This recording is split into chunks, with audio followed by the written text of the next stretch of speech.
11 de la mañana con un minuto, Ecuador, muy buenos días. Esta es una cadena nacional de radio y televisión dispuesta por el Gobierno Nacional, donde ustedes podrán conocer el último reporte de la emergencia sanitaria que enfrenta el país. Esta mañana nos acompaña Julio López, él es viceministro de Gobernanza y Vigilancia de la Salud del Ministerio de Salud, y Guillermo Rodríguez, subsecretario de Control y Orden Público del Ministerio de Gobierno. Autoridades, muy buenos días. Adelante, el país les escucha.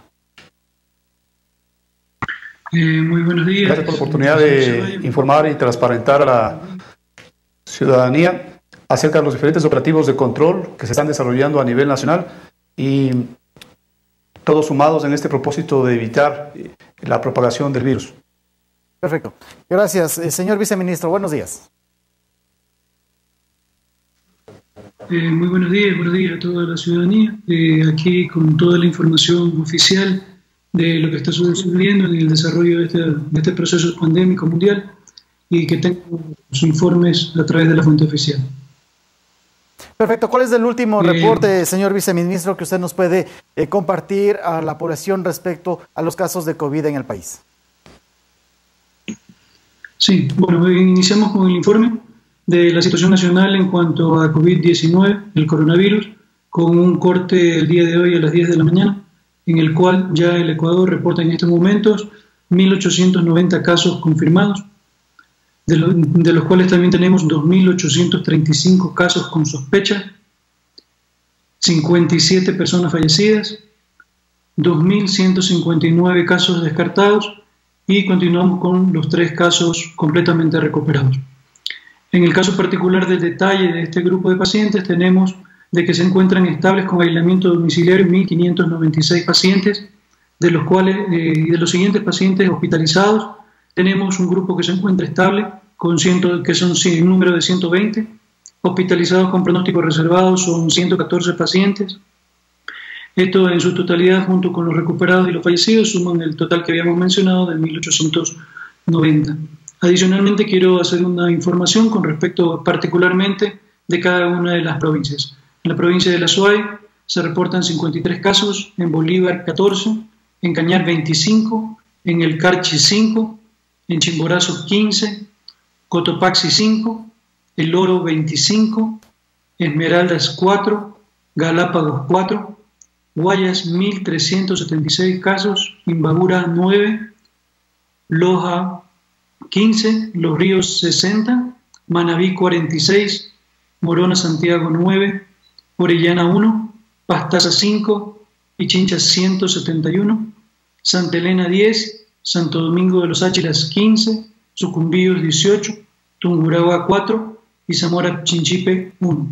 El 72.8% de los casos corresponde a Guayas, el 9% a la provincia de Pichincha y el 3.2% a la provincia de Los Ríos, que serían las provincias que tienen el mayor número de casos.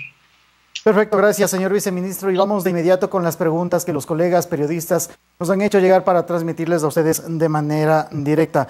Una inquietud para usted, señor viceministro. Mariela Rosero, de Diario El Comercio, le consulta. Ayer la declaración del ministro de Salud, Juan Carlos Ceballos, en torno a que el virus permanece en el aire y su recomendación de usar visor facial generaron preocupación. La Organización Mundial de la Salud mantiene su posición de que no es así. Se contagia por gotas que expulsa el infectado al toser, estornudar y hablar. Una explicación de aquello, por favor.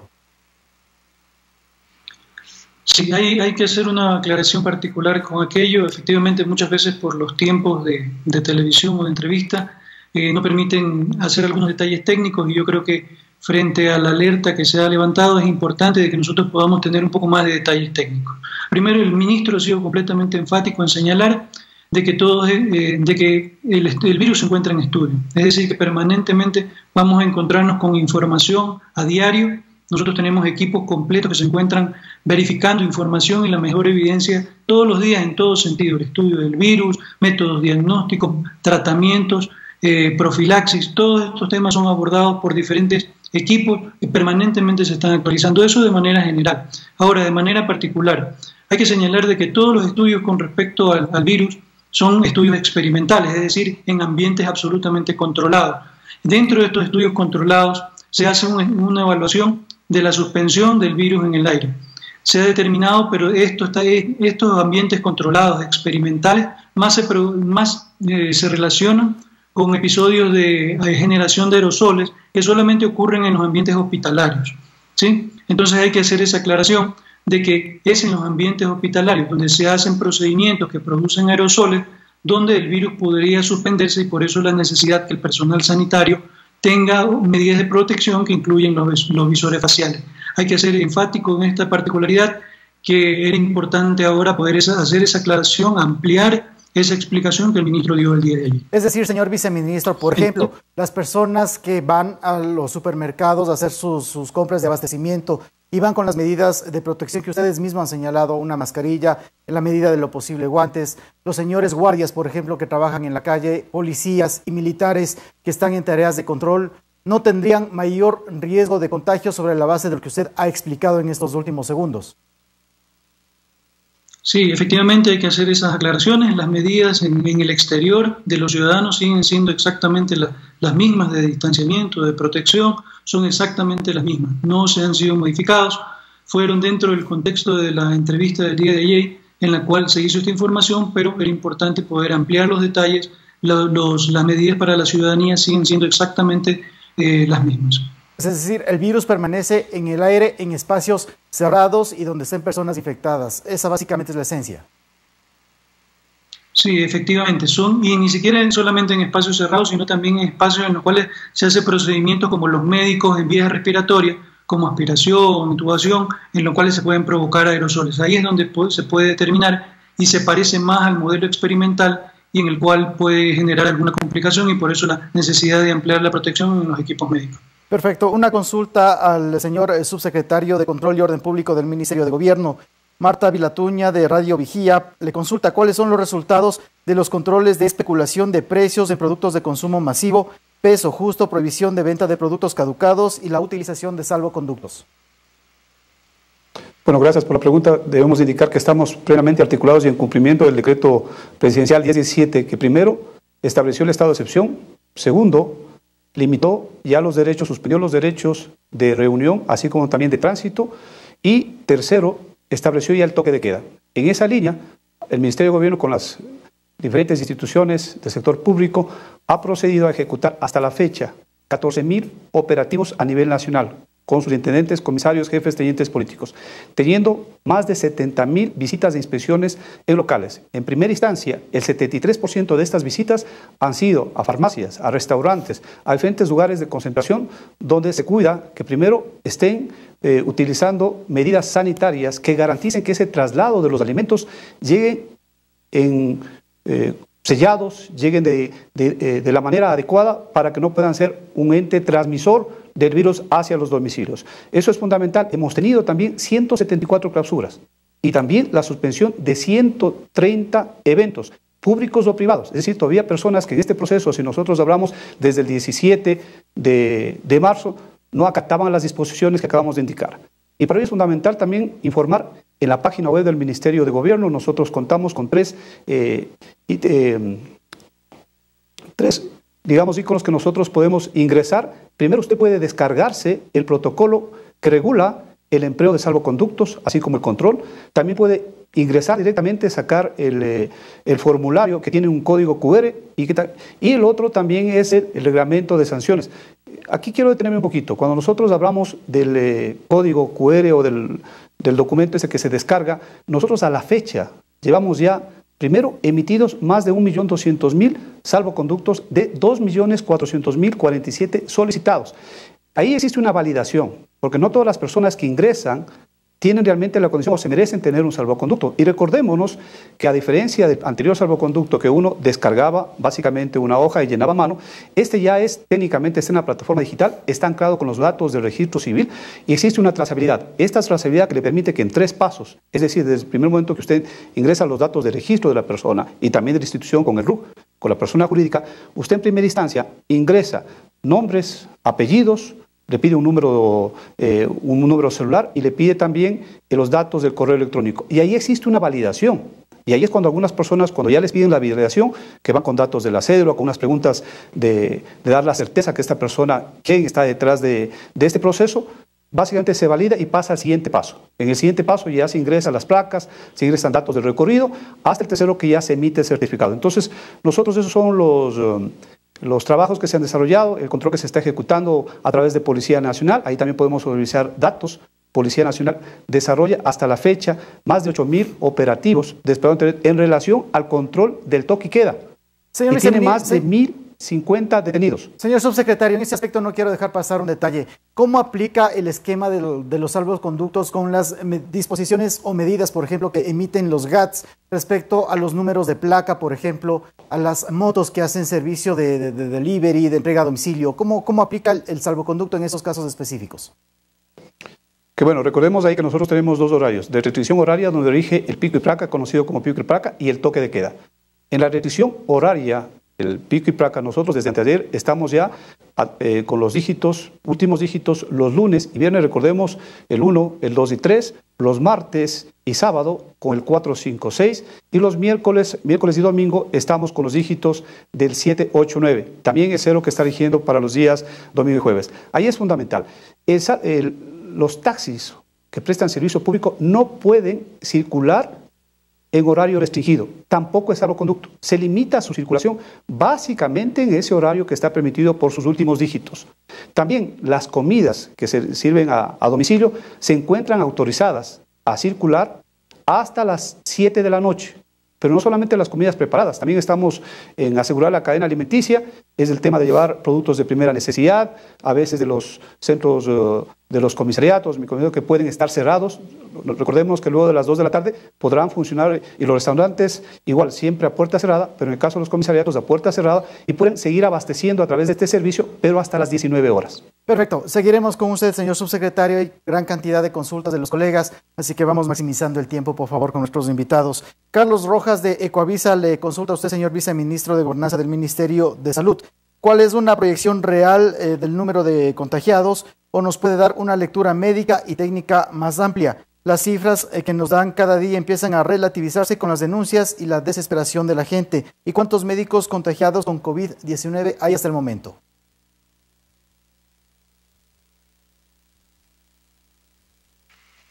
¿Me escuchó? Sí, bueno, muy buenos adelante. días. El tema en particular es de que hemos tenido alguna variación en cuanto al número de casos que tenemos al momento en cuanto a las proyecciones. De ahí el tema particular de hablar de proyecciones más bien son para los cálculos que nosotros hacemos en materia para poder atender las diferentes movilizaciones que tenemos, tanto en materia de vigilancia como en materia de provisión de servicios de salud. Entonces hay diferentes escenarios y diferentes comportamientos que los vamos analizando a diario, y según eso se hacen las proyecciones entre 15 y 30 días, eso en materia de proyección del número de casos. Y con respecto al número de profesionales de la salud que tenemos al momento con algún tipo de patología, tenemos alrededor de 154 trabajadores de la salud en general, ¿sí? de los cuales también pueden ocurrir situaciones en las cuales se detectan algún otro tipo de profesionales o trabajadores, pero que tienen más relación con viajes. Este número que les doy es puntualmente los que han tenido la sospecha del contagio dentro del proceso de atención. Perfecto. Lorena Bernal, de Radio Ecuachiri, también va por esa misma línea. Le consulta a usted. ¿Tienen resultados sobre los médicos de los hospitales de la red pública de salud que se encuentren en aislamiento por posible contagio? ¿Las pruebas para ellos se realizan en algún orden en especial o tienen prioridad por tratarse del personal de salud? Sí, dentro del tema de las pruebas hay ciertos grupos que son considerados prioritarios, ¿no? Entre ellos, por un lado, los pacientes que tienen algún tipo de criticidad, es decir, los pacientes que están hospitalizados o críticos tienen la prioridad. Asimismo, también los grupos vulnerables, que sabemos que también pueden ser, independientemente de su sintomatología leve, pueden ser propensos a complicarse, y los profesionales de la salud, obviamente por la urgencia que tenemos de inmediatamente aislarlos y asistirlos dentro de su proceso de atención. Gisela Garzón, del periódico Tierra Grande del Cantón Mejía, le consulta a usted, señor viceministro. ¿Qué protocolos deben seguir los centros de salud de hospitales básicos para el tratamiento y derivación de posibles casos positivos? Sí, si bien es cierto, nosotros tenemos identificados diferentes grupos de hospitales, ¿no? Dentro de esos grupos de hospitales básicamente dependiendo de la necesidad que tenga el paciente, se van a distribuir en el sistema de salud. Es decir, aquellos pacientes que requieran de unidad de cuidados intensivos tienen específicamente señalados los hospitales de referencia de cada uno de los hospitales básicos. En el caso de la hospitalización, hay que determinar si dentro de la hospitalización tenemos diferentes hospitales básicos con algunas características. Algunos de ellos tienen espacios aislados o espacios que pudieran servir para el tipo de atención, al menos en materia hospitalaria.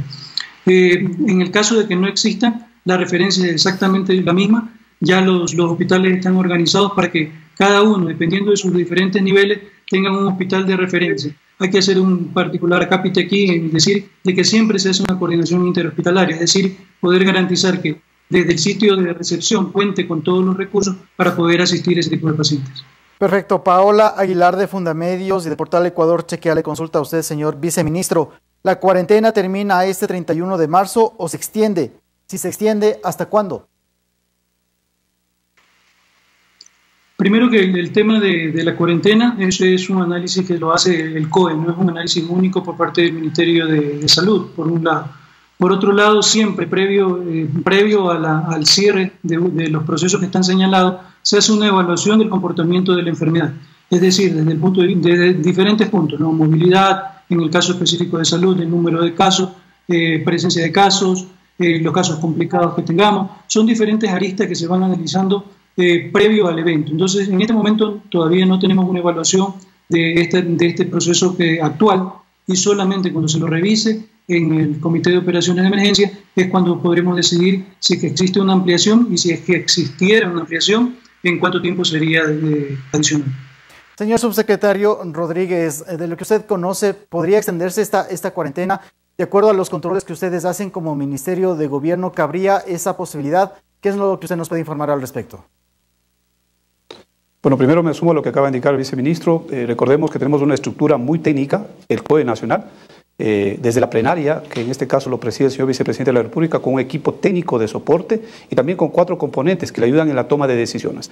En esa línea, justo en la plenaria del día de hoy, el señor presidente del COE, el vicepresidente, pidió reportes de tal manera que se tomen las decisiones sobre justamente datos técnicos que permitan no solamente el tema de la ampliación, recordemos que era la jornada laboral, pero inclusive se indicó el tema del aeroportario, de los vuelos que estaban registrados hasta el 5 de abril. Entonces, estas son acciones que se toman desde el componente técnico del Comité de Operaciones de Emergencia. Sí quería también aprovechar para recomendar a la ciudadanía, habíamos topado el tema de los salvoconductos, del buen uso del salvoconductos, porque recordemos también que está en vigencia el reglamento de sanciones, y el reglamento de sanciones que fue emitido, como habíamos indicado, se lo puede descargar en la página web, estipula claramente, es decir, la primera persona que está haciendo, caminando en horas del toque de queda, o a su vez en vehículo también, puede hacerlo, primero tiene una sanción pecuniaria de $100.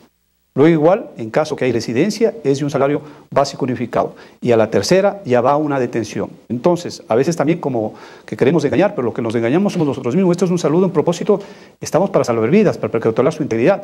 En el caso, por ejemplo, de que usted está autorizado, de que usted pueda salir con pico y placa, con sus últimos dígitos, a hacer compras en el supermercado, en el mercado, medicinas, la parte financiera. Pero si usted va a hacer controles en determinados lugares, donde, por ejemplo, usted sale de un centro, de un supermercado, no va a poder indicar, por más que presente salvoconducto, usted está haciendo un mal uso de salvoconducto. Y recordemos que el agravante, ya cuando hay una repetición, entra lo que está tipificado en el artículo 282 del COIP, que da básicamente por incumplimiento de decisiones legítimas, inclusive de 1 año a 3 años de cárcel. Entonces, aparte de la sanción, es una invitación, este es un propósito de todos. Todos debemos aislarnos, estar en casa, en familia. El propósito es tener menos oportunidades de ese contacto social, de ese acercamiento. Y reitero en esa recomendación de seguridad, toda persona que esté en espacio público no puede hacer caso que esté sin mascarilla y con la protección. ¿Por qué? Porque usted en el caso personal, usted puede saber que no está con ningún síntoma y por alguna ocasión podría estornudar, pero ya tiene una protección. Eso le impide que pueda transmitir los fluidos al espacio o a otra persona. Pero usted no controla esa otra persona que esté en otro lugar. Por eso es que ha sido importante poner protocolos. Eso también desde COE establecemos protocolos, damos disposiciones a través igual de las resoluciones que se toman, pero por ejemplo al ente de distribución de comida rápida. Se hicieron inspecciones y se tuvo que clausurar unos locales donde no se estaban respetando esos procedimientos. Pero también hay que reconocer, los establecimientos ahora hay la distancia, hacen las columnas de 2 metros, en primera instancia igual están dando los desinfectantes y ya cada uno va preocupándose por su salud. Eso quiero retransmitir e insistir, tengamos mucha precaución y no expongamos a las personas de tercera edad. Es el grupo más vulnerable. Si nosotros evitamos que ellos puedan contagiarse, seguramente estamos dándole una mano al componente de salud para que su capacidad hospitalaria, cuando ya entre algún paciente grave, pueda ser la suficiente para salvar vidas. Entonces, este es un compromiso de todos.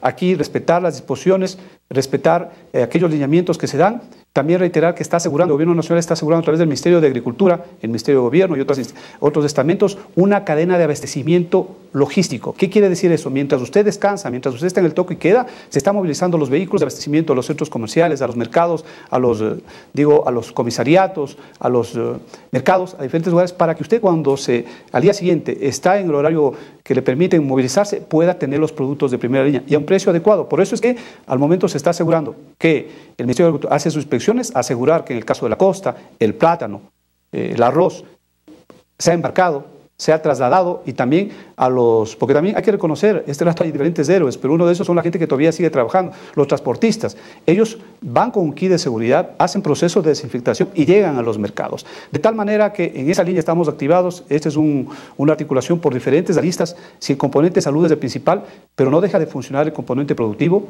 no deja funcionar el componente exportador, el importador también, porque necesitamos insumos, materia prima, para que se pueda garantizar la producción de nuestro país. Señor subsecretario, en esa misma línea de controles que usted ha mencionado, quisiera que usted por favor haga énfasis en los controles o en la conciencia que deben tener los ciudadanos que van hacia los mercados, a los centros de abasto. Ayer hubo bastante inquietud de gente que, por ejemplo, aquí en el sector de Quito iba al mercado mayorista sin las debidas precauciones, sin mascarilla, sin guantes, se aglomeraban a las afueras de este centro de expendio a vender mascarillas, también sin las debidas precauciones, y eso generaba también complicaciones. En otros puntos de la ciudad de Quito también se han podido evidenciar en estos puntos donde hay bastante comercio, gente que se aglomeraba también a abastecerse de productos para lo que viene de esta semana. ¿Cuál es el mensaje justamente para esa gente que no acate esas disposiciones de salud? Bueno, primero que la sanción, que es un tema de conciencia social, es de voluntad. Recordemos que justamente esta restricción de movilidad, estas decisiones que está tomando el Gobierno Nacional, es para evitar que más personas estén en espacio público. Es decir, este dato cuidémonos, si bien estamos preocupados de los enfermos, preocupémonos de los sanos. Los sanos también que no se hagan y no se expongan. Usted puede estar sano y por una irresponsabilidad, me disculpe el término, puede poner en peligro no solamente su vida, su salud, sino la de su familia, porque usted por no haber tenido las medidas de precaución puede regresar a su domicilio. Aprovecho también para algo importante. Una misión que está desarrollando la Policía Nacional es, por ejemplo, el control del APO, aislamiento preventivo obligatorio que se hizo de aquellas personas que entraron al país, no necesariamente contagiadas, porque hay un examen que se los hace allá, pero ellos tienen que guardar su descanso, sea en hoteles o sea a su vez en sus domicilios. Llevamos ya más de 45.000 controles efectuados allá, pero también aquellas personas que ya han sido detectadas con el virus, más de 8.000 visitas a esos lugares. Obviamente no hay un contacto, pero son visitas, se rastrea, se vigila que estas personas estén cumpliendo en garantía de la salud del resto de habitantes de nuestro país. Señor subsecretario, en el tema de controles también, ¿cómo ejecutar esos controles y cuáles han sido los resultados a la gente, a los distribuidores de estos productos que son necesarios para esta emergencia sanitaria? Hablemos de alcohol, de guantes, de mascarilla. ¿Cómo evitar que no se genere un sobreprecio en estos productos que se vende al público en las farmacias o que a su vez las farmacias acaparen esos productos y aumenten los precios debido a la coyuntura que estamos viviendo? Bueno, en primera instancia, le di el dato, son más allá de 14.000 ya operativos desplegados, más de 70.000 establecimientos visitados, tenemos más de 14 detenidos justamente por no respetar los precios que están establecidos en la norma. Esto va de 15 a 30 días de prisión. Esos son los datos, los resultados, ¿sí? Nosotros tenemos, en esa instancia hay determinados lugares donde también se ha visto ya no existen las mascarillas, hay otros lugares donde, por ejemplo, en espacio público se han encontrado, y esas son las personas que han sido retiradas y puestos para que sea una venta transparente a través de las farmacias o de diferentes lugares donde se respete el precio establecido. Perfecto, 11 de la mañana con 27 minutos. Gracias al doctor Julio López, viceministro de Gobernanza y Vigilancia de la Salud del Ministerio de Salud, y a Guillermo Rodríguez, subsecretario de Control y Orden Público del Ministerio de Gobierno. Gracias por presentarnos este balance, este informe de la emergencia sanitaria en el país. Nosotros volveremos en cualquier momento. Muy buenos días a todos.